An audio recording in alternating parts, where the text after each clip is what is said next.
सरहदों पर सारी सारी रात हमारी हिफाजतों के लिए पाक फौज जागती है।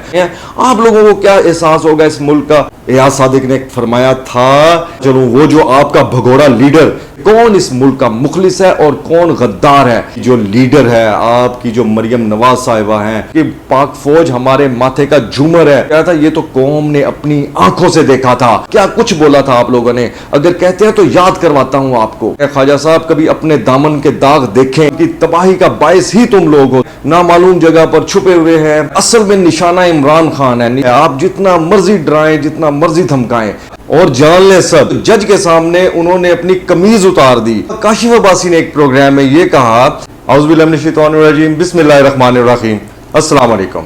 आप देख रहे हैं यूट्यूब चैनल, मैं हूं राव मुदस्सिर।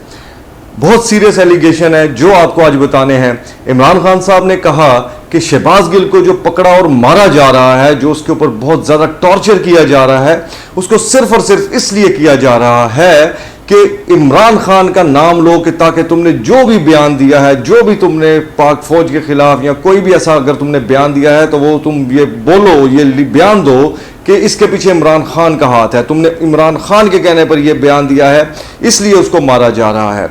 इमरान खान साहब का यह कहना था कि उससे सवाल ऐसे किए जा रहे हैं, उससे पूछा जा रहा है कि इमरान खान क्या खाता है, कहाँ होता है, क्या पीता है, और मुझे ये खदशा है कि मेरी जान को खतरा है। ये इमरान खान का कहना था, क्योंकि इससे पहले भी 4 लोग जो ऐसे हार्ट अटैक से फौत हुए, जो अचानक जिनकी डेथ हुई, उनको भी, उनके ऊपर भी शक व शुबात है कि उनकी मौत अचानक कैसे हुई। तो इसलिए खान साहब ने भी ये कहा कि मेरी जान को भी खतरा है। और उसके अलावा काशिफ अब्बासी ने एक प्रोग्राम में ये कहा कि शहबाज गिल जब अदालत में पेश हुए तो जज के सामने उन्होंने अपनी कमीज उतार दी और कहा कि अगर आप कहें तो मैं अपनी शलवार भी उतार देता हूं, ताकि आप देख सकें कि मुझे किस तरह और किस लेवल का टॉर्चर किया जा रहा है। और मेरी तबीयत ठीक नहीं है, मुझे बहुत बुरी तरह टॉर्चर किया जा रहा है। ये कहा काशिफ अब्बासी ने एक प्रोग्राम में कि शहबाज गिल ने अदालत में जब गए थे तो जज के सामने अपने कपड़े उतारे और ये बोला कि मुझे बहुत बुरी तरह टॉर्चर किया जा रहा है। और इमरान खान साहब ने ये कहा कि जो ये शऊर और बेदारी का जिन है बोतल से जो बाहर निकल आया, मैंने अपनी पूरी जिंदगी में नहीं देखा। हम पाकिस्तान के साथ साथ बड़े हुए हैं, मेरी जितनी उम्र है मैं पाकिस्तान के साथ बड़ा हूं। मैंने अपनी पूरी उम्र में इतना शऊर और इतना इस कदर अवाम का जज्बा मैंने आज तक नहीं देखा। जिस तरह अवाम रात को 12 बजे भी लोग, खवातीन, बच्चे, बूढ़े, नौजवान बच्चों को कंधों पे उठाकर बाहर निकल आते हैं और मेरा इंतजार करते हैं, जिस तरह वो सड़कों पर निकलते हैं, मैंने आज तक इस हद तक शऊर कौम में नहीं देखा। और जान लें सब कि ये जो शऊर का जिन है ये वापस बोतल में बंद किसी सूरत में नहीं होगा। आप बेशक जितना मर्जी डरा लें, जितना मर्जी धमका लें, ये कभी वापस नहीं जाएगा। ये आगे बढ़ेगा, ये जुनून आगे ही बढ़ेगा और ये उस वक्त तक नहीं रुकेगा जब तक इस मुल्क में हकीकी मानों में तब्दीली नहीं आती, इस मुल्क में हकीकी आज़ादी नहीं होती, इस मुल्क को इस माफिया से जब तक आज़ाद नहीं किया जाता, ये जुनून और ये शऊर, ये सब कुछ रुकने वाला नहीं है। आप जितना मर्जी डराएं, जितना मर्जी धमकाएं। यह था इमरान खान का कहना। और उन्होंने ये भी कहा कि शहबाज गिल तो सिर्फ एक बहाना है, असल में निशाना इमरान खान है। इमरान खान को वो दीवार के साथ लगाना चाहते हैं और रास्ते से हटाना चाहते हैं, चाहे वो कुछ भी करें। और आपको ये भी बताएं कि वफाकी हुकूमत और पंजाब हुकूमत दोनों आमने सामने खड़ी हो गई हैं। पीडीएम जो है उन्होंने पूरे निज़ाम को खतरे में डाल दिया है, क्योंकि वो सियासी मैदान में इमरान खान का मुकाबला नहीं कर पा रहे। इमरान खान इस टाइम पाकिस्तान का सबसे पॉपुलर तरीन लीडर है, इसलिए पीडीएम जो है वो उन्होंने 17 तारीख का जो इलेक्शन, बाय इलेक्शन में बुरी तरह मार पड़ी, लोगों ने उन्हें बुरी तरह रिजेक्ट कर दिया इस इंपोर्टेड गवर्नमेंट को। इसलिए वो ये सब 2 नंबर काम, ये सब ओछे अटकंदे इस्तेमाल कर रहे हैं। वो पीटीआई को कॉर्नर करना चाह रहे हैं, दीवार के साथ लगाने के लिए वो हर किस्म के हरबे इस्तेमाल कर रहे हैं कि किसी सूरत इमरान खान को नाअहल करवाया जाए, ताकि उनके लिए मैदान जो है वो खुला हो और वो मैदान में आकर इलेक्शन में पीटीआई का मुकाबला करने के काबिल नहीं है। लग तो ऐसा ही रहा है, जिसकी वजह से वो निज़ाम को खतरे में डाल रहे हैं। अगर इसी तरह चलता रहा तो फिर ये क्या होगा इस मुल्क के साथ क्या ये जमहूरी जो सो कॉल्ड जमहूरी निज़ाम है ये बच पाएगा? अगर यही सब कुछ चलता रहा तो ये सो कॉल्ड जो जमहूरियत थी, जो 35-40 साल से इस निज़ाम का बेड़ा गर्क करते आए ये लोग, वो इस निज़ाम को लपेट देंगे, वो इस निज़ाम को नहीं चलने देंगे, क्योंकि उन्होंने पूरे निज़ाम को ख़तरे में डाला। वो सियासी मैदान में पीटीआई का मुकाबला बज़ाहिर तो ऐसा ही नज़र आ रहा है कि नहीं कर पा रहे, इसलिए वो ना तो इलेक्शन की तरफ जा रहे हैं, और वो उनके इन अटकंडों की वजह से, इन मामलात की वजह से पंजाब गवर्नमेंट और वफाकी गवर्नमेंट आमने सामने आ गई है, और शहबाज गिल का जैसा कोई मामला चल रहा है उसके ऊपर ये पॉलिटिक्स हो रही है। ये बहुत एक लम्हा फिक्रिया है। खुदारा इस कौम का भी सोचें, इस मुल्क का सोचें, हमारी नस्लों का सोचें, सिर्फ अपना ना सोचें कि आइंदा फ्यूचर क्या है इस मुल्क का और इस हमारी नस्लों का, इसके बारे में भी कुछ थोड़ा बहुत सोचें कि क्या करने जा रहे हैं आप इस मुल्क के साथ। अब आपको बताएं कि पंजाब गवर्नमेंट क्या कर रही है। पंजाब गवर्नमेंट ने नून लीग के 12 रहनुमाओं के वारंट गिरफ्तारी, नाकाबिले जमानत वारंट गिरफ्तारी निकलवा दिए और राना मशहूद के घर में छापा मारा। इसके साथ अता तारड़ के वारंट निकल आए, अवैस लुगारी के, सैफुल मुल्क खोखर के, मलिक गुलाम हबीब और मिर्जा जावेद के और इनके अलावा बहुत से लोगों के वारंट गिरफ्तारी निकलवा दिए और घरों में छापे मारे जा रहे हैं, इनको पकड़ा जा रहा है और वो भागे हुए हैं, नामालूम जगह पर छुपे हुए हैं। अगर यही चलता रहा तो यहां पंजाब में उनके लोगों को, नून लीग के लोगों को पकड़ा जाएगा। वफाकी हुकूमत अपने जो कुछ जैसे उन्होंने शहबाज गिल के साथ किया वो अब करेंगी, और ये मुल्क जो है ये अनारकी, तबाही और बर्बादी का शिकार हो रहा है इन पॉलिटिकल पार्टी की अना की वजह से। आखिर क्यों नहीं ये एक फ्री एंड फेयर इलेक्शन की तरफ जाते ताकि ये निज़ाम ठीक हो, इस मुल्क का कुछ बेहतरी हो, इस अवाम की कोई बेहतरी हो। महंगाई जो है वो गरीब आदमी को पीस रही है, महंगाई जो है गरीब आदमी उसकी चक्की में बुरी तरह पिस रहा है। गरीब आदमी के लिए 2 वक्त की रोटी मुयस्सर नहीं है। गरीब आदमी जो है उसका बुरा हाल है। सैलाब ने इस मुल्क को घेरा हुआ है, हर तरफ बर्बादी और तबाही ही नजर आ रही है, मगर ये सियासी जमातें सिर्फ अपना सोच रही हैं। इंपोर्टेड हुकूमत जो है, जो कि सो कॉल्ड गवर्नमेंट है, वो अपना सोच रही है और पीटीआई जो है वो अपना सोच रही है, मगर हमें ये समझ नहीं आ रही कि इस मुल्क का किसने सोचना है, इस अवाम का किसने सोचना है और हमारे पाकिस्तान के बारे में किसने सोचना है। एक दूसरे पर इल्ज़ाम लगा रहे हैं, एक दूसरे को गद्दार कह रहे हैं, बगैर किसी प्रूफ के, बगैर किसी सबूत के एक दूसरे के ऊपर उंगलियां उठा रहे हैं, बिलो दी बेल्ट खेल रहे हैं, मगर इस अवाम का कोई पुरसाने हाल नहीं है। अब जबकि पंजाब गवर्नमेंट ने नून लीग के 12 अरकान के वारंट गिरफ्तारी निकलवाए नाकाबिले जमानत, तो हमजा शहबाज जो है उन्होंने ट्वीट किया, उन्होंने मुजम्मत की, और हमजा शहबाज ने कहा कि ये चादर और चार दीवारी का तकद्दुस पामाल कर रहे हैं। और मैं ये हमजा शहबाज से पूछता हूं कि तुमने क्या किया था, तुम्हारी गवर्नमेंट ने क्या किया था? तुम्हारी गवर्नमेंट ने जब पीटीआई ने एहतजाज की कॉल की थी तो तुमने औरतों के घर, औरतों को, बच्चों को किस तरीके से मारा था, पीटा था, शेलिंग की थी।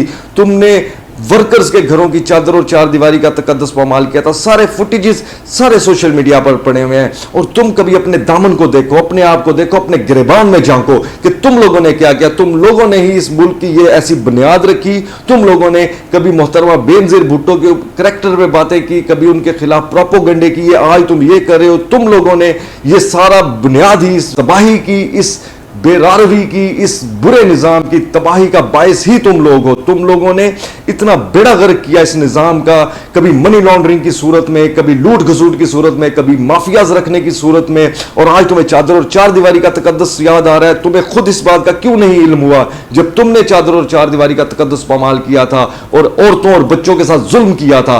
तुमको उस टाइम क्यों नहीं याद आया जब मॉडल टाउन में तुमने बेगुनाह लोगों को शहीद किया, औरतों के ऊपर बुलेट मारे? क्यों नहीं याद आया तुम्हें? आज तो सिर्फ एक राना मशहूद का घर नॉक हुआ और पुलिस सिर्फ उसे देखने गई, पकड़ने गई, और तुम्हें चादर और चार दीवारी याद आ गई।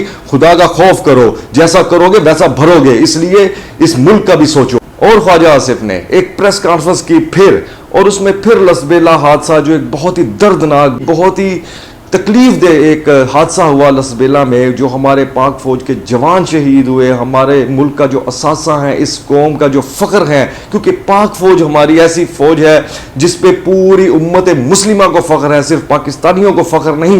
ये फिर उसको हादसे को यूज़ कर रहे हैं, पॉलिटिकली यूज़ कर रहे हैं। ख्वाजा साहब, कभी अपने दामन के दाग देखें, आप अपने दामन को देखें। जिसका दामन इतना दागदार हो वो दूसरों पर उंगलियां नहीं उठाया करते, मगर खुदारा आपको अक्ल के नाखून लेने चाहिए। आप लोग जो कर रहे हैं ये मुल्क की बका के लिए ठीक नहीं।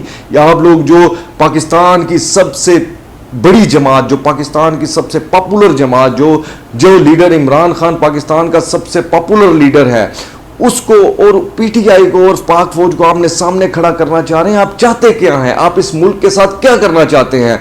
क्यों ऐसे बयान देते हैं आप लोग?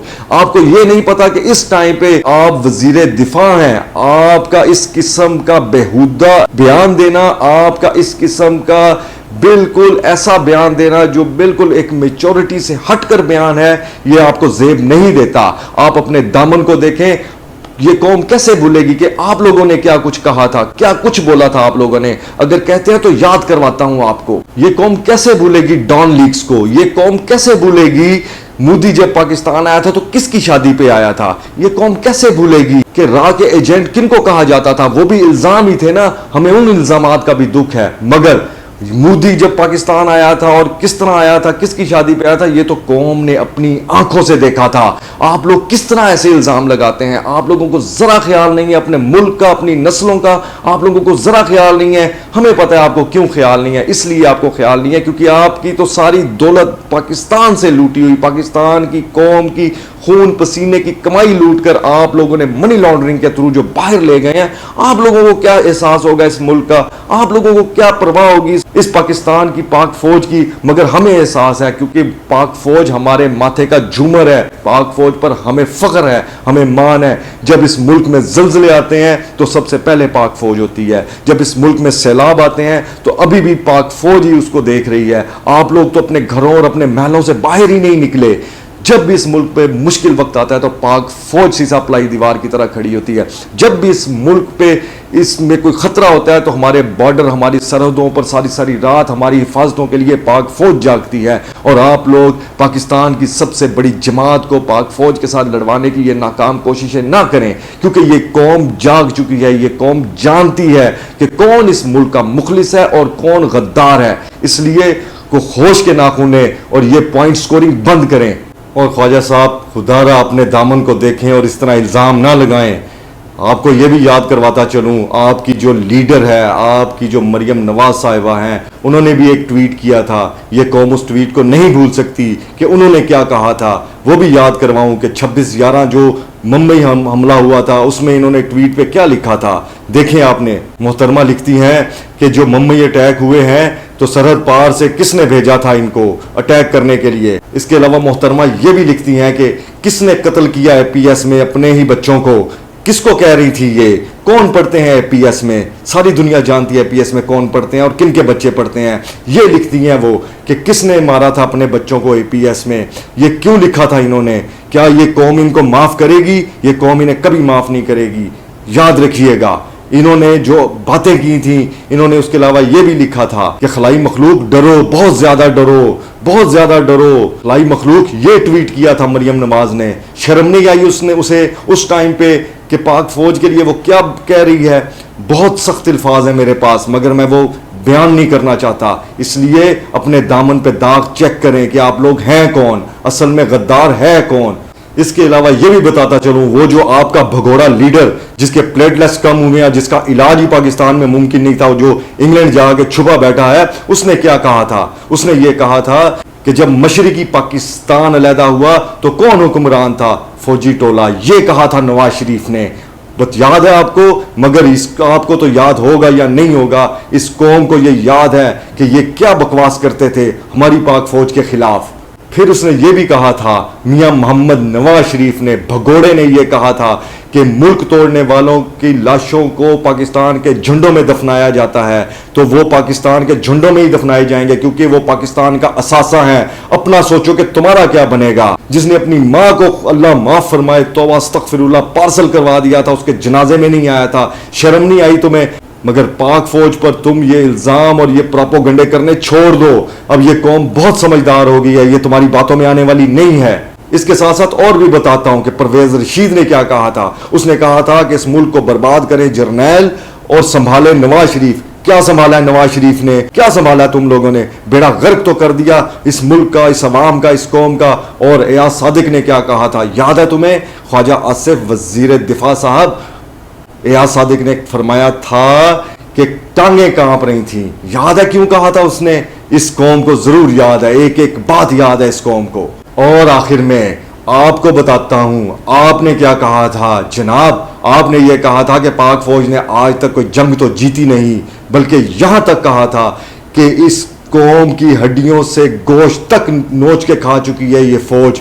आपने कहा था, याद है? सबसे पहले तो तुम लोगों का ट्रायल होना चाहिए, फिर सबका ट्रायल होना चाहिए। जो जो हमारी फौज के खिलाफ बकवास करता है उन सबका ट्रायल होना चाहिए, ताकि सबको करार वाकई सजा मिले और किसी की जुर्रत ना हो कि आइंदा वो ऐसी बात कर सके। याद रखना, और किसी पर उंगली उठाने से पहले अपने दामन को जरूर देख लिया करो कि तुम लोग कौन हो। इसलिए खुदारा इस मुल्क का सोचो, इस हमारी नस्लों का सोचो और अपनी जुबान को काबू में रखो।